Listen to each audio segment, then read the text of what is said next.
Bon allez, maintenant on va passer à l'avant-dernier match. Avec donc un match qui va faire couler beaucoup d'encre et de sang et de sueur et tout ce qui va avec. D'un côté nous avons le vainqueur du Royal Rumble, Batista. Je vomis. T'as une bassine à côté de toi. Et ça y est, c'est fait. Bon et maintenant, et l'autre côté, c'est bien sûr Alberto Del Rio. Qui bien évidemment est donc bon bah Marie, vas-y, fais-toi plaisir. Hein. Bah, Batista est revenu après 4 ans d'absence. Pourquoi, j'ai envie de dire? Bah, Pour catcher.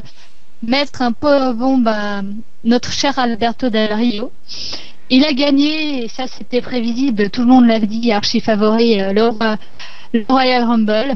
C'était couru d'avance, hein, qu'est-ce que vous voulez que je vous dise? Comme gagner la ceinture à WrestleMania. Et moi je dis non, voilà, je dis non, non, non et non. Heureusement Alberto est là. Merci Alberto d'avoir fracassé et d'avoir remis en place Batista. Malheureusement, ben ça n'a pas suffi puisque Batista, après le match d'Alberto qu'il avait gagné, lui a foutu un peu en bombe sur la table des commentateurs. Et Batista a demandé à Triple H, évidemment, d'avoir Alberto. Alors il a pas demandé, il l'a imposé je crois aussi. Ouais, voilà. Il a dit moi vouloir Alberto, et il l'a eu. Toi me donnez-moi, sinon moi faire quelque chose avec toi, voilà. Voilà. Ah, qu'est-ce que vous voulez que je vous dise? Non, voilà. Voilà, je suis pas contente. Alors, juste 5 secondes sur le Royal Rumble. Où était Daniel Bryan? Voilà, voilà. Bon, on va commencer avec déjà la première question. Je pense qu'elle va tellement faire couler de sang que je crois que je vais m'écarter vite fait. Est-ce que vous... Attention, je vais m'écarter un peu, voilà, je m'écarte un peu. Vous êtes prêts? Ouais. Est-ce que vous êtes content que Batista remporte le Royal Rumble? Bon, je me planque maintenant. Batista, ordure, rend ce Royal Rumble match à CM Punk, espèce de fils de la plage. Mais c'était couru d'avance. Moi, quand je l'ai vu gagner, j'ai dit bah, forcément, il revient. Donc forcément qu'on le fait gagner. Et alors à WrestleMania, qui c'est qui va gagner la ceinture, les deux ceintures réunifiées? Bah c'est lui. Donc franchement, c'est de l'arnaque quoi. L'année passée et l'année d'avant, ils ont fait revenir The Rock et il a tout raflé aussi. C'était de l'arnaque. On savait qui allait gagner et là encore maintenant, on va savoir qui va gagner aussi. Bah, j'ai la fameuse grande question. Marie et moi, on a commenté le truc, enfin commenté le match. De quoi on a parlé le plus? De l'absence de Daniel Bryan. Il en parlait bien sûr de l'absence de Daniel Bryan, mais également... Et Sheamus le retour. Sheamus le retour, mais surtout, je crois que... CM Punk. CM Punk, ah ouais, et là, surtout, et ça c'est vraiment quelque chose d'assez étonnant. CM Punk. On en parlera d'ailleurs tout de suite après, parce que bien sûr ça sera l'actualité par rapport à ça, mais Batista, je crois que souvent on dit que le public a souvent raison, je crois que le public n'a jamais été aussi... jamais tant été dégoûté par rapport à ce qui s'est passé au Royal Rumble. Bah, tout le monde voulait que Punk ou Bryan ou dans une moindre mesure Roman Reigns l'emporte. Et non. Et non, ça finalement ça n'a pas été. Ils l'ont donné au vieux qui a déjà gagné le Royal Rumble match en 2005. N'importe quoi. Voilà, donc je crois qu'il n'y a pas grand chose à dire sur sa victoire. Hein. Vous êtes totalement contre et si je pense que j'avais fait un sondage sur qui est-ce que vous êtes content que Batista ait remporté le Royal Rumble, je crois que ça aurait été pareil. À un moment donné, je pense que Batista, tout aussi fort qu'il est, ne méritait pas de remporter ce Royal Rumble. Bah, surtout avec son spear foiré sur Roman Reigns. Non mais qu'importe, je veux dire, même si... Bon après c'est vrai qu'il a fait un spear tellement catastrophique que j'ai manqué de pouffer de rire. Mais c'est vrai que à un moment donné, à un moment donné, on reviendra bien sûr sur ce qu'a dit CM Punk, sur ses arguments, sur les raisons pour lesquelles il a fait ce clash. Batista n'y est pas étranger. Donc ça veut dire quand même quelque chose, ça prouve. On peut pas demander à une personne qui vient comme ça et après avoir un match. Qu'il l'ait gagné à un minute, je sais pas, qui se serait inclus dans un triple threat match. Alors voilà, il serait inclus au fur et à mesure et par exemple en ayant gagné un match, un match avec plusieurs superstars. Mais le Royal Rumble, c'est quand même quelque chose qui est une tradition à la WWE. Et je pense que Batista, à un moment donné, on le voit avec le public. En plus, je sais pas si vous avez vu, Batista n'a pas été très respectueux vis-à-vis du public. En c'est plus, il quelque se permet chose ça, quoi. Oui, en plus. Donc A plus B me donne pas envie de donner C. Et finalement, moi je pense que ce Batista, tout fort qu'il est, alors bien sûr, on peut toujours dire que c'est quelqu'un qui en impose par son gabarit, qui en impose par la manière de parler. Mais moi je pense que à un moment donné, s'il n'avait pas été, la grande question qu'on posera pour Punk, qu'on posera bien sûr pour Batista, si Batista était pas là, est-ce que ça vous gênerait? Non. Non, non, non. Voilà, bah, je crois que ça a été celle qui veut, je crois qu'il n'y a pas grand chose à dire. Mais ce qui est étonnant, c'est que bah, grâce à Batista, Marie recommence à aimer Alberto Del Rio, Ouais, bah, ce qui est assez... ça, c'est ouais, une comme première. Hein. comme quoi Batista ne fait pas les choses pour rien. Et donc la grande question que je vous pose, mais je pense que vous allez me répondre avec... je pense que la réponse est déjà donnée. Qui vous voyez gagner entre Batista et Alberto Del Rio? Bah, Allez, vas-y, malheureusement, Batista. Hein. Mais j'espère qu'Alberto va lui rentrer dedans, mais va le tanner comme je sais pas trop quoi. Mais vas-y, Alberto, je t'en supplie. Même avec la disqualification, on s'en fout. Mais tape-lui avec une chaise, tape-lui avec une échelle, tape-lui avec une table, tape-lui contre les barricades. Ah, mais j'adore. mais oui, Alberto. Dégomme-le, Voilà. putain, le gros Mais ouais, sac. voilà. Non, mais Alberto, il va faire le four comme d'habitude, il va utiliser de la ruse, etc. Il va réussir à mettre Batista par terre souvent, mais c'est Batista qui va gagner à la fin parce que tout ça c'est aussi une question d'argent. La WWE a demandé à Batista de revenir, Batista a certainement accepté pour une grosse somme et c'est certainement pas pour perdre ses matchs. Hein. Allez, à mon tour. Donc effectivement, je vois une victoire de Batista. J'ai presque envie de dire malheureusement, puisque Batista est quand même quelque part en push, qu'il y aurait une incohérence totale s'il se prenait une défaite à Elimination Chamber, qu'il faut lui donner du crédit avant WrestleMania, que Del Rio sert ici littéralement de bouche-trou. Je pense pas qu'on va assister à un squash. Mais J'ai utilisé le mot chair à saucisse à WWE Info, donc... non, mais à mon avis, En même temps, excuse-moi de t'interrompre, mais vas-y, Ox. c'est pas vraiment donner de la valeur à Batista que de le faire gagner contre Alberto Del Rio. C'est pas Non, c'est clair. le grand catcheur, quoi. Maintenant, sans qu'il y ait spécialement un squash, je suis un peu blasé, surtout pour Alberto, puisque Del Rio va littéralement servir de paillasson à Batista. Et je serais Del Rio, franchement, j'aurais grave le seum. Bah, Parce il l'a un petit peu dit quand même. Hein. Bah oui, voilà, parce que tu retournes 5 ou 6 mois en arrière sur la période août-septembre, oui. Del Rio était le champion World Heavyweight. C'était le top bad guy de SmackDown. Et là, en fait, il va servir de jobber de luxe à Batista. Et moi, ça me rappelle une vieille histoire de, je sais pas si vous vous souvenez, 2007, nous sommes au SummerSlam, King Booker affronte Triple H, et je sais pas si vous vous souvenez du match qui avait eu lieu. Je l'avais vu. Je crois que le match était, on aurait dit que c'était, tu vous mettez Batista, vous dites que c'est Triple H, enfin Triple H vous mettez que c'est Batista, vous mettez Del Rio, vous mettez King Booker, c'était pareil, et on se souvient que ça avait fait couler beaucoup d'encre et que King Booker, frustré par rapport à ce qui s'était passé, avait quitté la WWE par rapport à ça. Parce que... Et il était parti à la TNA. Ouais, il était parti à la TNA.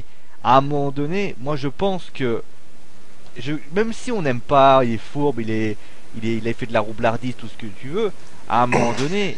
Bah, là, je serais pour, hein, moi, qu'il fasse ça. Hein. Voilà, mais... Qu'il gagne par... Bon, je pense il va pas gagner, c'est couru d'avance, malheureusement pour lui. Mais qu'il joue avec les règles, qu'il prenne une petite chaise, qui distrait l'arbitre et qui lui donne un petit coup de chaise, voilà. Ça va pas lui faire du mal à Batista. Ce qui est bien avec Marie, c'est qu'elle fonctionne toujours par intérêt. C'est-à-dire que si Del Rio était contre Daniel Bryan, elle aurait fait mais si tu frappes, je te déteste, je t'en voudrais, tu t'en renierais à vie, je t'expulserais du peuple mexicain. Et maintenant, de Batista, elle défonce-lui la tronche, prend une chaise, un marteau, prends tout ce que tu trouves dans les mains et frappe, hein. Écoute, hein, il faut se faire plaisir. Écoute, hein. moi je trouve pas ça normal qu'au bout de 4 ans d'absence, qu'on le mette dans le Royal Rumble, pourquoi pas qu'on le fasse gagner, parce que depuis le Royal Rumble, il a pas catché, hein, Batista. Hein. Il catch mais pas. on lui a servi le Royal Rumble match sur un plateau d'argent. Hein. Voilà, tout à fait. Et là, il va catcher pour la première fois depuis son retour. Enfin, c'est un animal, donc on lui a offert une gamelle plutôt. Ouais, bien. Je sais, c'est une blague. Et il va gagner, malheureusement, et après, il va gagner sans doute la ceinture à WrestleMania. Bah, moi, je dis non, non, désolé. Bah, non. Et Je suis dépité, quoi. c'est Et toi aussi, tu vois une victoire de Batista, je suppose. Bah ouais, de toute façon, faut que si Ouais. vous voulez que je vous dise, il y a, pour ainsi dire, autant de pourcentage de chance que les pronostics sur WF, c'est-à-dire 5,9% de chance que Batista remporte, enfin, perde ce match, parce que... 94%. Ah, parce que c'est la première fois d'ailleurs sur 51 votes, vous êtes 94,1% à voter Batista. Donc Hawk, quand tu disais ouais ils votent parfois parce qu'ils ont envie, je crois qu'ils ont pas envie, mais franchement ils ont pas le choix de le mettre quand même. Donc c'est vrai que Batista malheureusement ils peuvent pas le permettre de le faire perdre avant WrestleMania. Et je me demande d'ailleurs pourquoi il y a ce match. À la limite il l'aurait fait tourner autour de la cage comme un toutou, ça aurait été sympathique. Ça m'aurait fait bien fait rigoler d'ailleurs. Mais c'est vrai que malheureusement je trouve que ça, enfin moi je le dis après. Hein. Je trouve que c'est une honte de faire que Del Rio soit une espèce de chair à saucisse pour Batista. Je pense que ce gars-là mérite mieux que ça, même si on l'aime pas. Il a quand même un statut, il a été champion du monde poids lourd avant Cena. Je trouve que c'est pas non plus juste de se comporter comme ça avec lui quoi. Bah là où... Batista Vas-y, Ox. Batista a fait son temps, c'est un ancien et je vois pas pourquoi il faut toujours faire des retours comme ça. Pour WrestleMania, on a fait encore qu'on a fait revenir Rock, tout le monde était content. Ici, Batista. Ouais, mais le Rock à la limite, bon, même si j'ai peur, je mets pas trop sa manière de faire. Le Rock, il venait, regardez Lesnar, il vient, il fait son match, après il s'en va. J'ai pas l'impression qu'il essaye de truster, on va dire, une position précise. Batista, il arrive, il prend le Royal Rumble, il prend ci, il prend ça. Si jamais il était juste comme un Rob Van Damme, il vient, il fait ses rivalités, il s'en va. Moi je dirais bon voilà, c'est tranquille. Mais là, en plus de ça, il prend ses rivalités, pour moi, il prend la rivalité, il prend le match, et finalement ça frustre tout le monde parce que Batista, est-ce que durant ces 4 ans où il a été hors de la WWE, est-ce qu'il a prouvé quelque chose?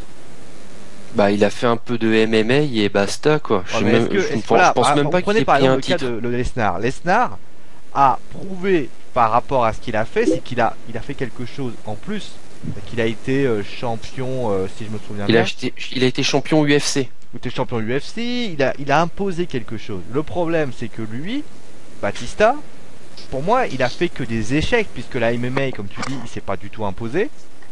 Il est dans un film, je crois.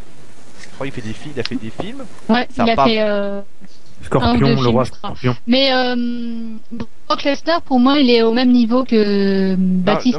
Non, je parle pas forcément de. C'est-à-dire, quand tu t'en vas, en fait, c'est pour être meilleur, si tu veux. C'est-à-dire que quand tu pars, c'est comme par exemple quand tu prends un club de foot, quand tu vas par exemple dans un autre club, c'est pour en imposer, pour que tu t'imposes sur le terrain. C'est pas pour être relégué à être considéré comme un sous-fifre. Moi, j'estime que ce gars-là, il a rien prouvé en dehors. Et le mec qui revient, on a l'impression qu'on lui déroule un tapis rouge. Et ce tapis rouge, il est pas justifié, quoi. Bah c'est ça. Et c'est pour ça d'ailleurs qu'on est tous mécontents, c'est que finalement, s'il avait été éliminé, à la limite, si Daniel Bryan avait été là, mais qui se serait expulsé par par Batista au fur et à mesure, on aurait dit bon bah voilà, bon il a fait un bon match, bon mais voilà tout se passe très bien. Le problème, c'est que Batista, il arrive, il gagne le Rumble, tout le monde même est quasiment sûr et certain que à WrestleMania, il remportera cette ceinture. Et je crois que voilà, je pense que tout le monde est à peu près unanime sur ça. Et ça prouve quand même à quel point ce gars, et bah finalement, c'est tellement prévisible que ça donne même plus envie de regarder son match quoi. Ah bah c'est clair.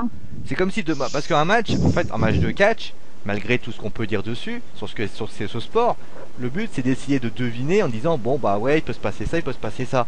Quand vous regardez Batista contre Del Rio, il n'y a pas une once de chance que Del Rio remporte le match. Et c'est terrible de dire ça quand même. C'est Il y a clair. 5,9%, attention. Il y a 3 personnes qui voient Alberto Voilà, Batista. 5,9%. Pour vous raconter l'histoire, parce qu'on vous dit tout dans cette émission, quand j'ai mis le pronostic au début, vous étiez à peu près une trentaine, il y avait 100% pour Batista.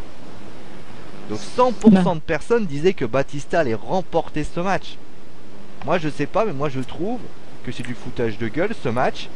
Et ça donne même, moi franchement, j'ai même pas envie de le commenter parce que j'ai envie de le dire. Je vais voir un match dont même je regarde pas regarde pas les spoils, les trucs comme ça. Je sais déjà qui va le remporter. Alors après, les surprises peuvent arriver, mais c'est quand même assez incroyable d'imaginer que sans regarder un match, je sais déjà qui c'est qui va gagner. Moi, je trouve que si au Royal Rumble, ça avait été Roman Reigns qui avait gagné, et qu'après Batista battait Roman Reigns, il aurait gagné de la valeur.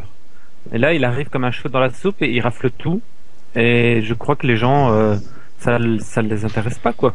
Bah, c'est pour ça que CM Punk a gueulé, c'est que alors Punk voulait évidemment être cette année en main event de WrestleMania, soit être en tant que champion en titre, soit en tant que gagnant du Royal Rumble match 2014. Ce qui l'a saoulé, c'est que limite il aurait peut-être plus accepté la chose si ça avait été Bryan ou Reigns qui avait remporté le Royal Rumble match. Donc en gros, place aux jeunes, pas spécialement aux anciens. Moi, ce qui me tue le plus dans cette histoire, c'est que Batista remporte le Royal Rumble match de cette année, alors qu'il a remporté aussi celui de 2005, et qu'il y a un écart de 9 ans entre les deux victoires. C'est un fossé. Ouais, enfin, il y a eu 5 ans entre les deux victoires de Cena au Royal Rumble, entre l'édition 2008 et l'édition 2013. Ça m'a un peu fait braire à l'époque, mais maintenant avec le recul, je me dis bon bah ouais, effectivement, c'était un peu plus dans la continuité de la feud contre The Rock à WrestleMania 29. Là non. Non, au secours. Non, mais des aspirines, une corde, une chaise, je sais pas, mais. Puisqu'on parle de Batista, est-ce que vous voyez un match Lesnar-Batista? Parce qu'ils convoitent tous les deux les mêmes titres, donc à un moment donné, ils vont devoir se retrouver l'un contre l'autre. Je pense pas plus tard. Je pense pas Ouais. tout de suite, mais je pense que ils vont chercher un petit peu. Ils vont finalement, je le vois plus au SummerSlam parce que je pense que Batista va avoir un tour avec Randy Orton. Et je vois pas, pour l'instant ça va se passer comme ça, mais pour ce qui s'agit du SummerSlam, je pense que Batista contre Lesnar, ça peut être une idée. Pour WrestleMania? Pour SummerSlam. Ah, SummerSlam, d'accord. Donc voilà, c'est l'idée que je suis en train de me dire. Après, les autres, je sais pas. Moi je pense que pour ce qui s'agit après, on verra, mais c'est vrai que pour ainsi dire, on est tous assez équivoques, on pense tous que Batista va remporter ce combat. On est tous aussi unanimes pour dire que à un moment donné, ce match est pour moi une vaste plaisanterie, quoi. C'est un énorme bouche-trou surtout. T'es gentil. Marie, t'as un mot à dire sur ce match avant qu'on termine et qu'on passe bien sûr pour le dernier match? Je me réserve pour le dernier match où je vais gueuler aussi. Attention, Marie va gueuler, accrochez-vous. Ouais. Marie va Pas hurler. contente. Et si jamais elle hurle, ça fait mal. Et donc finalement, c'est pour ça d'ailleurs qu'on sera dans une cage et que personne pourra nous embêter. Bon, allez, maintenant on va passer au tout dernier match. Et forcément ce match-là, va falloir sauter les chambres. Vous voyez ce que je veux dire? Bon allez maintenant, à la prochaine. Salut. À tout à l'heure.